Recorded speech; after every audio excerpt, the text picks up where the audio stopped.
নমস্কার, কেমন আছেন সবাই? আশা করব সবাই খুব ভালো আছেন। আমিও বেশ ভালো আছি।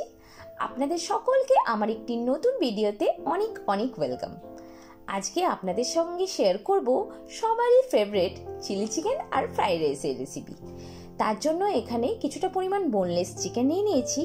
সেটাকে রসুন বাটা, আদা বাটা আর একটু গোলমরিচ দিয়ে দিলাম, একটা ডিম ফাটিয়ে দিয়ে দিলাম, একটু পরিমাণ ময়দা দিলাম আর প্রয়োজন মতন কর্নফ্লাওয়ার দিয়ে দিলাম। তার সঙ্গে দিলাম একটু চিকেন মশলা, একটু গরম মশলা আর কালারের জন্য দিয়ে দিলাম কাশ্মীরি গুঁড়ো লঙ্কা। পুরোটাকে খুব ভালোভাবে মাখিয়ে নেব। একটু পরিমাণ পাতলা পাতলা হয়ে গেছে, তার জন্য আরও একটু কর্নফ্লাওয়ার দিয়ে খুব ভালোভাবে মাখিয়ে নিয়ে কিছুক্ষণের জন্য এটা সাইডে রেখে নিলাম। এখানে গ্রেভিটার জন্য আমি নিয়ে নিয়েছি টমেটো সস আর একটু পরিমাণ সয়া সস। একটু জল দিয়ে পুরোটাকে মিক্স করে রেখে দিলাম। আপনারা এর সঙ্গে চিলি সসও দিতে পারেন, আমার কাছে অ্যাভেলেবেল নেই।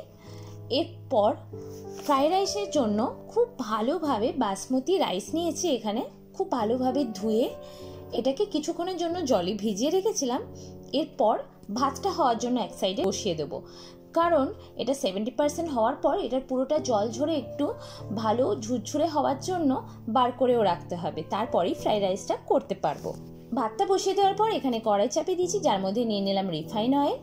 এরপর আস্তে আস্তে চিকেনগুলোকে ফ্রাই করে নেব। একটু লাল লাল হয়ে উঠলে চিকেনগুলোকে উঠিয়ে নেব। প্রথমে টেম্পারেচারটা হাই রাখবো, তারপরে একটা সাইড খুব ভালোভাবে হয়ে গেলে উল্টে দেব। এইভাবেই বাকি চিকেনগুলোকেও ফ্রাই করে নেব। লাল লাল হয়ে যাওয়া পর্যন্ত এগুলোকে ফ্রাই করে উঠিয়ে নেব। এরপর তেলটা অনেকটা বেশি ছিল, তাই তেলটা একটু কমিয়ে নিলাম। তার সঙ্গে দিয়ে দিলাম একটা শুকনো লঙ্কা, কিছুটা পরিমাণ রসুন আর ছোট ছোট পেঁয়াজগুলো, যেগুলো পেঁয়াজের এই বড় বড় পিসগুলো বার করার পর ছোট হয়ে থেকে গেছিলো, সেগুলো কুচি কুচি করে নিয়েছি, সেটা দিয়ে দিলাম। একটু ভাজা ভাজা হলে দিয়ে দিলাম পেঁয়াজ আর ক্যাপসিকামটা। সামান্য নাড়াচাড়া করে ভেজে রাখা চিকেনগুলোও দিয়ে দিলাম।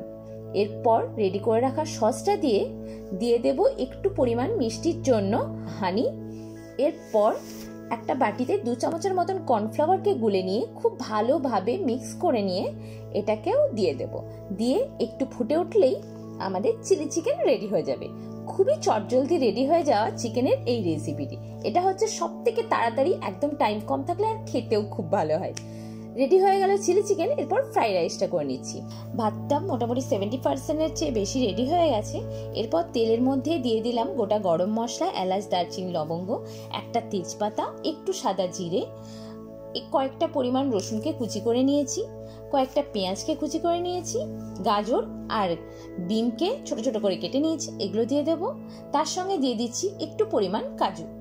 পুরোটা একটু ভাজা ভাজা হলে পরে তেলটাকে একটু সাইড করে নিয়ে এখানে দিয়ে দিলাম 2টো ডিমকে ফাটিয়ে। এরপর দিয়ে দিলাম প্রয়োজন মতো নুনটা দিয়ে একটা সাইডে ডিমটাকে একটু ভেজে নেব। যখন একটু ভাজা ভাজা হয়ে যাবে তারপর পুরোটার সাথে মিক্স করে দেব। সম্পূর্ণটা মিক্স হয়ে গেলে মিষ্টির জন্য দিয়ে দিচ্ছি একটু পরিমাণ চিনি, আর ঝালের জন্য একটা লঙ্কাকে এভাবে ছোট ছোট করে কেটে নিয়েছি। ঝালটা নিজেদের টেস্ট অনুযায়ী আরও দিতে পারেন। আর তার সঙ্গে দিয়ে দেবো অল্প একটু সয়া সস। দেওয়ার পর ভাতটা দিয়ে খুব ভালোভাবে টেম্পারেচার হাই রেখে নাড়াচাড়া করে ভাতটা ফ্রাই করে নেব। ভাতটা একটু ভাজা ভাজা হলে, ভাতের মধ্যে যেহেতু নুন দিয়ে সেদ্ধ করেছিলাম না, তাই এখানে আমি নুন দিলাম। ভালোভাবে নাড়াচাড়া করে 1 চামচ ঘি দিয়ে সেটাকেও নাড়াচাড়া করে নামিয়ে নেব। রেডি হয়ে গেল আমাদের ফ্রাইড রাইস আর চিলি চিকেন। কেমন লাগলো আপনাদের আমার এই ভিডিওটি অবশ্যই কমেন্টে জানাবেন। আশা করব ভিডিওগুলি ভালো লাগছে। ভালো লাগলে লাইক করুন, বন্ধুদের সাথে শেয়ার করুন আর অবশ্যই আমার চ্যানেলটি সাবস্ক্রাইব করে দেবেন। খুব তাড়াতাড়ি দেখা হবে নতুন একটি ভিডিওতে। ততদিনের জন্য বাই।